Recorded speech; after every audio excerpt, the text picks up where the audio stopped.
미국으로 건너간 청교도 후예들에겐 한 가지 고민이 있었다. 그것은 하나님이 똑같이 창조하신 사람, 흑인을 노예로 부릴 수 있는 합당한 근거가 없다는 것이었다. 자신들의 이득을 위해선 흑인 노예가 꼭 필요한데 노예 제도는 하나님의 말씀과 위배되기 때문에 신앙 양심의 가책이 있었다. 그래서 이들에겐 흑인을 짐승 취급하며 때리고 일을 시킨다 해도 신앙 양심에 비추어 가책을 받지 않을 논리적이며 합당한 근거가 필요했던 것이다. 이를 위해 이들의 종교 지도자들이 만든 논리가 분리창조론이다. 하나님이 인간을 만드실 때 백인을 먼저 만드시고 흑인은 나중에 따로 만드셨다. 그런데 흑인은 두뇌 용량이 작아 하나님이 백인들로 하여금 그들을 돌보도록 하셨다는 것이다. 그렇기 때문에 자신들이 흑인을 노예로 삼는 것은 어리숙한 이들을 돌봐주는 것이기에 죄가 아니라는 논리이다. 그리고 이후 다윈의 진화론이 대두되면서 또 다른 주장이 나왔다. 하나님은 백인만을 창조하셨고 흑인들은 아마 아프리카 원숭이나 우랑우탄이 진화해 만들어진 존재일지 모른다. 그래서 흑인은 어린아이처럼 난폭한 구석이 있기에 백인들이 항상 통제해야 한다는 것이다. 앞에 내용이 실린 전쟁이 만든 나라 미국을 읽으며 어이없는 웃음이 나왔는데 이것은 모두 노예 제도라는 죄악을 합리화하기 위한 인간의 하찮은 꼼수이다.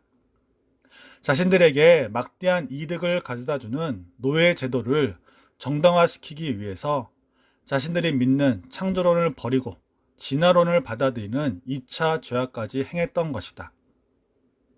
사울은 블레셋과의 전투에서 제사장인 사무엘이 도착하지 않자 자신이 직접 제사를 드리는 죄를 행했다. 그리고 사무엘에게 적군은 코앞에 있고 아군은 겁에 질려 있는 상황에서 어쩔 수 없이 자신이 제사를 드렸다며 변명을 했다. 곧 사울은 상황이 긴박했기에 어쩔 수 없었다며 자신의 죄를 합리화했고 그 안에는 다 하나님을 위한 것인데 뭐가 문제가 되냐는 마음이 깔려 있었다. 이런 모습은 역시나 우리 안에도 있다. 다 하나님의 영광을 위한 것인데 그 정도의 불법은 상관없다며 불의한 방법을 합리화하는 것이다.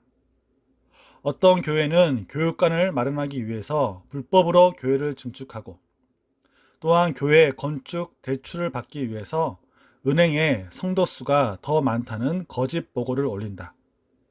이 외에도 부끄러운 모습들이 교회에 많은데 명백한 불법임에도 하나님을 위한 것이었다고 하며 죄를 합리화한다.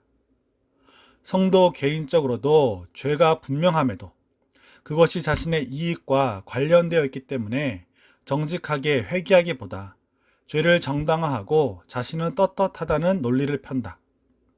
일본이 우리나라를 침략한 후에 이것은 조선을 식민지로 삼은 것이 아니라 힘이 없는 조선을 중국과 러시아로부터 지켜준 것이라고 자신의 행동을 합리화한다면 우리 마음이 얼마나 어이없고 분통이 터지겠는가.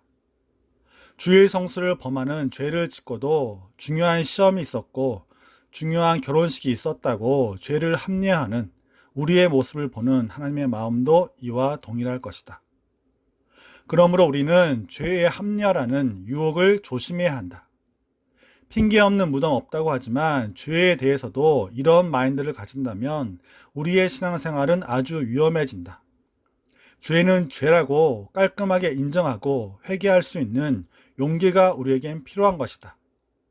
죄를 합리화하는 유혹에서 벗어나 하나님 앞에 정직한 우리가 되도록 하자.